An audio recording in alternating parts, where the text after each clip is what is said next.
할렐루야. 오늘은 시편 139편 13절 14절의 말씀을 가지고 나를 지으신 아버지 하나님이라고 하는 제목으로 어버이 주일 설교 말씀을 드리겠습니다. 성경 봉독합니다. 시편 139편 13절 주께서 내 내장을 지으시며 나의 모태에서 나를 만드셨나이다. 14절 내가 주께 감사하옴은 나를 지으심이 심히 기묘하심이라. 주께서 하시는 일이 기이함을 내 영혼이 잘 아나이다. 아멘. 인사 한번 할까요? 하늘 아버지와 육적 부모님을 공경하며 삽시다. 아멘. 송나라의 시인이자 벼슬을 지낸 황정균이라는 사람이 있었습니다. 그는 매일 밤마다 어머니가 사용하시는 요강을 직접 닦았습니다. 집안에 하인들이 많았음에도 불구하고 그는 이 일만큼은 결코 남의 손에 맡기지 않았습니다. 주변 사람들이 어찌 귀한 신분으로 이런 선한 일을 하십니까? 라고 묻자 그는 이렇게 대답했습니다. 어머니를 모시는 일에 선한 일이 어디 있겠습니까? 내가 직접 해야 내 마음이 편안하고 이것이 자식된 도리가 아니겠습니까? 여러분, 아무리 사회적 지위가 높고 성공했더라도 부모님 앞에서는 그저 보살핌을 받았던 어린 자녀의 마음으로 돌아가 정성을 다하는 것이 진정한 공경이라는 교훈을 주고 있습니다. 오늘 본문 시편 139편은 다윗의 시로 되어 있습니다. 이 본문은 하나님의 전지하심과 전능하심과 무조부재하신 하나님을 소개합니다. 다 신학적 용어라 좀 송구스럽습니다만은 무소부재라고 하는 것은 어디든지 안 계신 곳이 없이 계시는 하나님을 무소부재하다라고 말하죠. 다윗은 지금 자신을 모함하고 공격하는 원수들 사이에서 고통받고 있었습니다. 자신의 억울함을 호소하기보다 자신을 가장 잘 아시는 그 하나님께 영혼을 의탁하며 창조의 신비를 묵상하고 있습니다. 하나님은 나를 지으시고 모태에서 만드신 분이라고 말씀하죠. 그래서 하나님은 나를 원래 지으시고 만드신 창조의 아버지시여 영적인 아버지가 되십니다는 고백을 담고 있죠. 또한 이 땅에 태어나도록 결정적인 역할을 하신 분들이 또한 이 땅에서는 육신의 어버이입니다. 어버이는 아버지와 어머니를 일컫는 말이죠. 육신의 어버이가 안 계셨다면 우리는 오늘 존재라고 하는 것을 불가능하죠. 어버이의 사랑과 희생과 헌신과 관심과 땀의 결과로 오늘은 내가 존재함을 깊이 인식하면서 살아가야 할 것입니다. 오늘의 말씀을 통하여 주시는 주님의 음성을 들으면서 함께 은혜 나누기를 원합니다. 첫 번째로 하나님은 나를 지으시고 만드셨습니다. 13절에 말씀하죠. 주께서 내 내장을 지으시며 나의 모태에서 나를 만드셨나이다.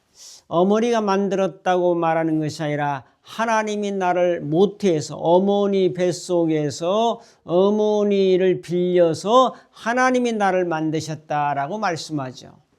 거기에 13절에 내 내장을 지으시며 그 말씀은 유대인들은 인간의 이성과 감정과 양심, 어떤 행동의 가장 깊은 내면을 내장이라고 표현했죠. 하나님은 겉모습뿐만 아니라 인간의 내면까지 지으셨다는 말씀이죠. 그래서 사람은 내면의 모습이 있고 외면의 모습이 있습니다. 내면의 인격, 즉 마음을 창조하시고 지성과 감성과 의지인 인간의 내부를 만드셨다고 다윗은 고백하죠. 더 나아가서 영을 만드시고 하나님과 교통할 수 있는 영적 존재를 만들으신 것입니다. 모든 동물은 신을 경배하지 않습니다. 사자나 호랑이나 개나 돼지나 원숭이 등등은 본능으로 살아가는 존재지 절대자이신 신을 하나님을 공경하지 않습니다.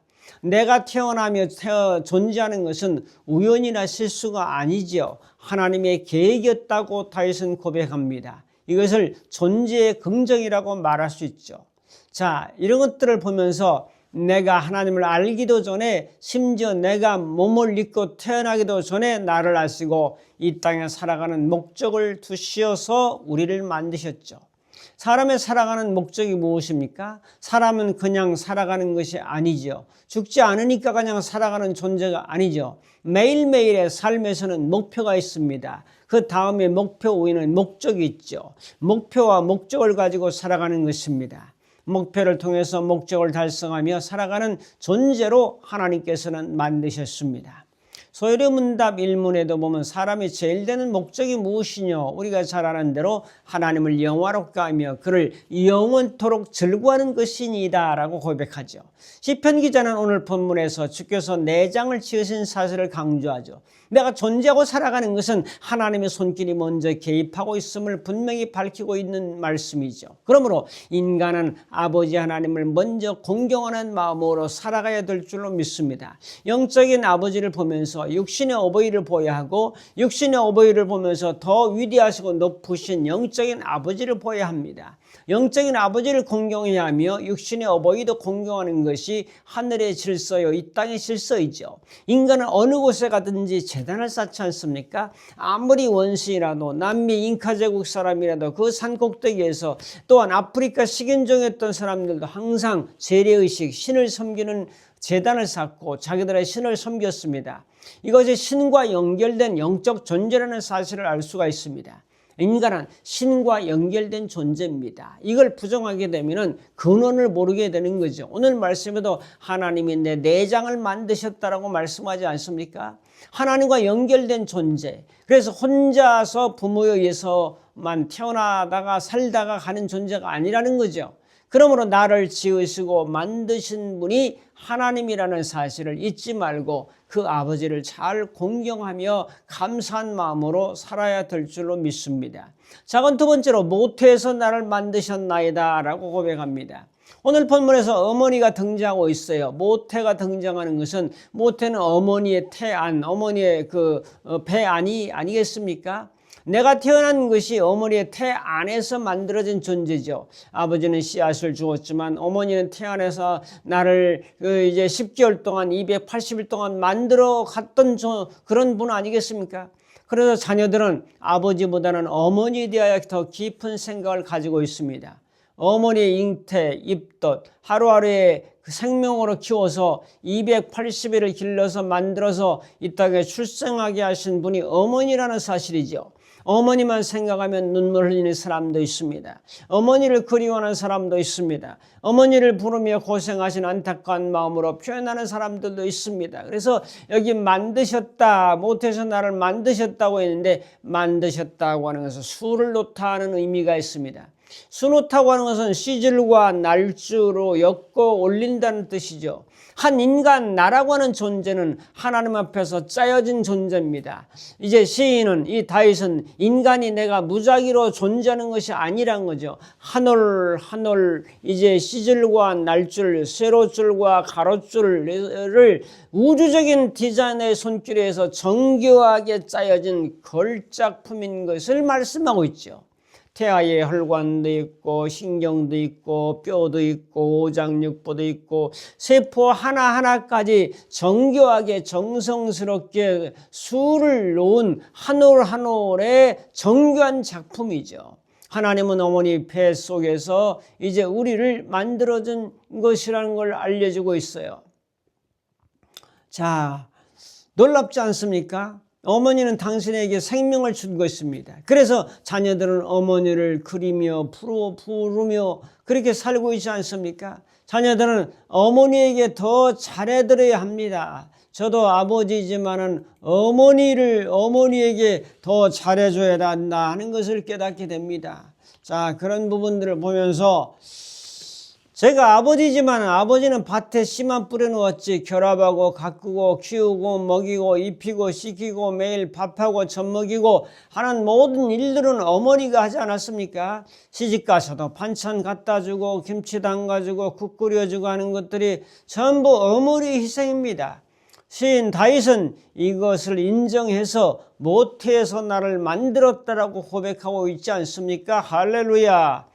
어머니가 태아를 기르는 과정을 이제 보면은 깨달아 보면은 얼마나 어머니가 임신에서부터 이제 입덧하고 힘들고 그 아이를 길러나가는 과정이 고통스러웠는지를 알 수가 있을 겁니다. 자, 작은 세 번째로 나를 지으심이 기묘하다고 14절에 말씀합니다. 14절 볼까요? 내가 주께 감사함은 나를 지으심이 심히 기묘하심이라. 주께서 하시는 일이 기이함을 내 영혼이 잘 아나이다. 여기 기묘하심이라고 한 말은 경이롭다는 뜻이죠. 인간의 생명의 단순한 생물학적인 결합을 넘어서 하나님의 신성하고 독특한 걸작품인 것을 고백하고 있습니다. 이 말씀을 적용하면 나는 하나님의 위대한 걸작품 아니겠습니까? 인간의 어떤 예술작품보다 위대한 걸작품, 걸이라고 해서는 뛰어날 걸입니다. 작이라고 해서는 이제 만들 짝 아니겠습니까? 품은 이제 물건품. 아주 뛰어나게 만들어진 작품, 걸작품. 자, 신비한 작품이죠. 매우 훌륭한 작품이죠. 뛰어난 작품이죠. 누가? 내가, 인간이 그래요. 제가 유럽에 갔을 때 박물관에서 나폴레옹이 말 타고 알프스 산맥을 넘으려고 하는 그 그림, 탁 말 타고 말입니다. 자, 안내하는 사람이 5천억 원을 호가한다고 했습니다. 그렇다면 제가 나폴레옹 그림 한 점 못하겠습니까? 그림의 10배 가치는 있지 않겠습니까? 자, 10배, 100배의 가치가 있죠. 5천억, 5조, 10배만 해도 이제 5조가 아니겠습니까? 자, 그래서 사람을 적어도 5조의 가치가 있다고 고백하고 있죠. 성경은 한 생명을 온 천하보다도 귀하다. 마태복음 16장 26절에 보면 사람이 만일 온 천하를 얻고도 제 목숨을 잃으면 무엇이 유익하리요?